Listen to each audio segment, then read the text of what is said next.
Salut et bienvenue dans cette vidéo où je vous présente la fascinante biographie de l'ex-président du Togo Gnassingbé Eyadema.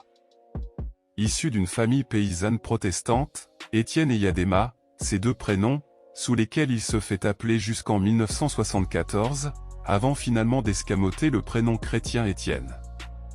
Il est né le 26 décembre 1935 à Pia, dans le nord du Togo, fils de Monsieur Gnassingbé et de Madame Danida, connu plus tard sous le nom de Maman Danida, né en 1878.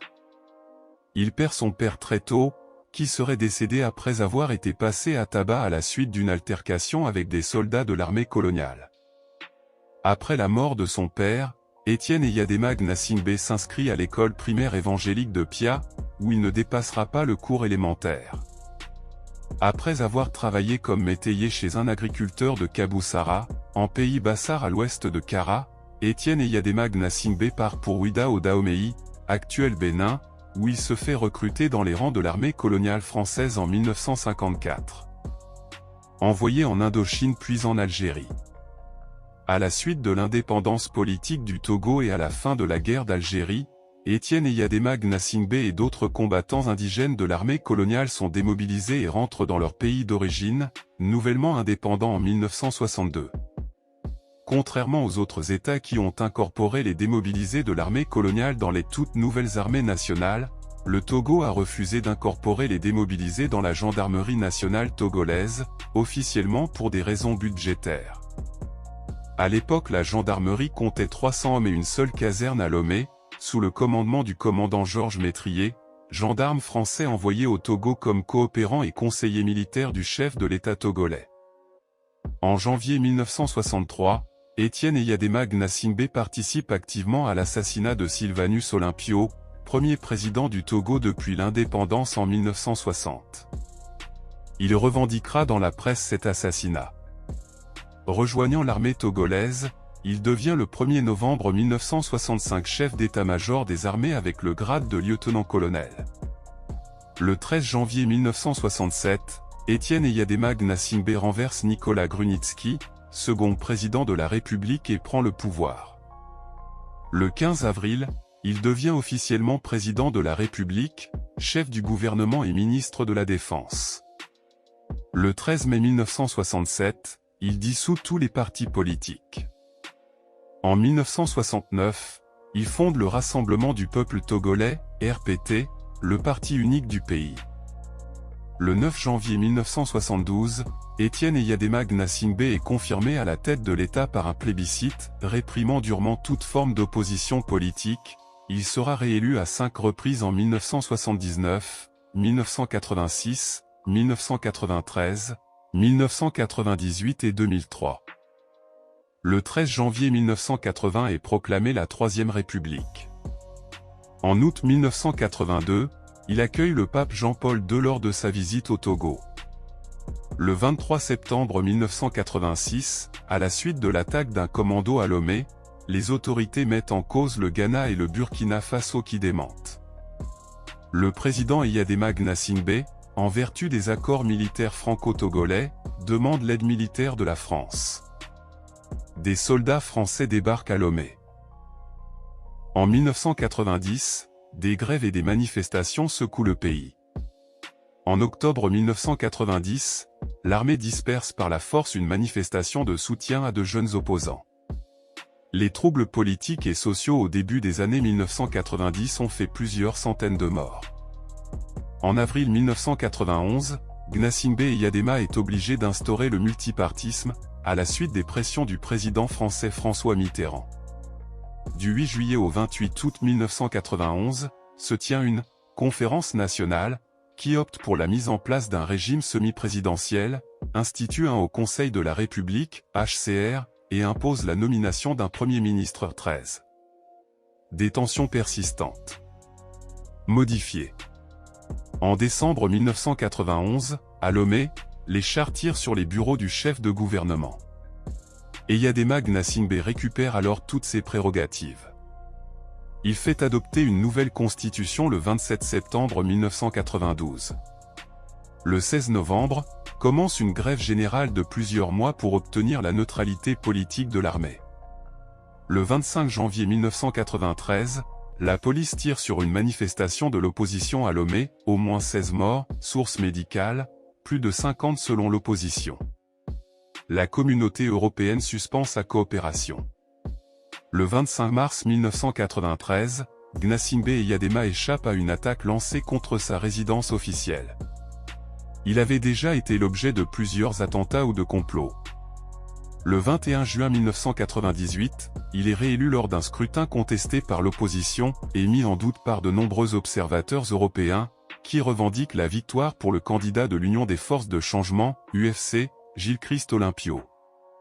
Le 21 mars 1999, le Rassemblement du peuple togolais, RPT, du président Gnassingbé remporte la quasi-totalité des sièges du Parlement lors de législatives boycottées par l'opposition. En juillet, Eyadema Gnassingbé s'engage à quitter le pouvoir en 2003 à la fin de son mandat. Un accord est signé entre le pouvoir et l'opposition qui prévoit de nouvelles élections législatives. Plusieurs fois repoussées, elles auront lieu en 2002. Le 8 février 2002, le Parlement procède à la modification du code électoral, déclenchant la colère de l'opposition. Le 27 juin, le Premier ministre Agbeyome Kodjo est démis de ses fonctions. Monsieur Kodjo, qui affirme avoir pris la décision de démissionner, se lance dans une diatribe d'une rare violence contre le chef de l'État et son régime. Les législatives anticipées ont lieu le 27 octobre mais sont boudées par les principaux partis d'opposition dits « traditionnels ». Le RPT confirme sa suprématie à l'Assemblée.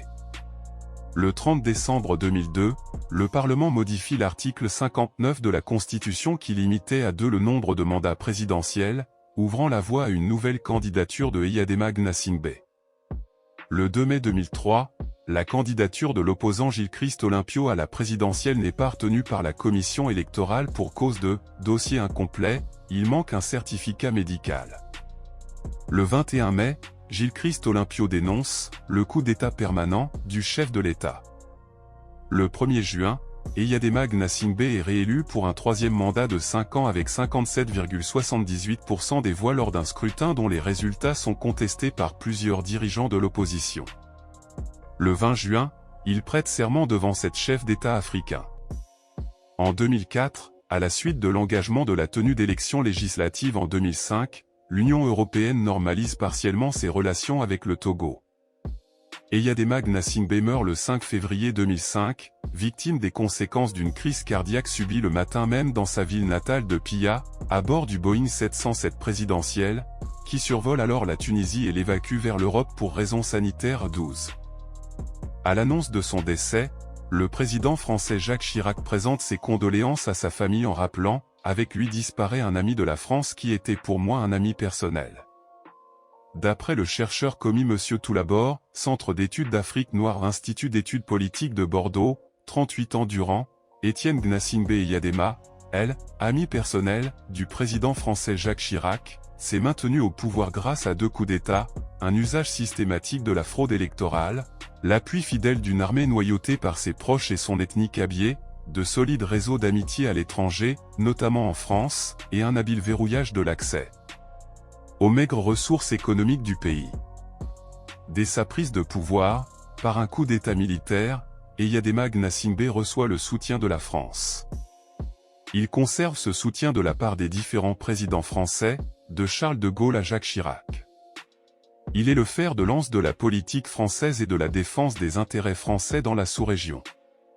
Gnassingbé Eyadema au colloque sur la promotion de la femme face aux responsabilités communales, organisé conjointement par l'Agence de coopération culturelle et technique et la Fédération mondiale des villes jumelées à Lomé au Togo du 26 au 31 juillet 1975.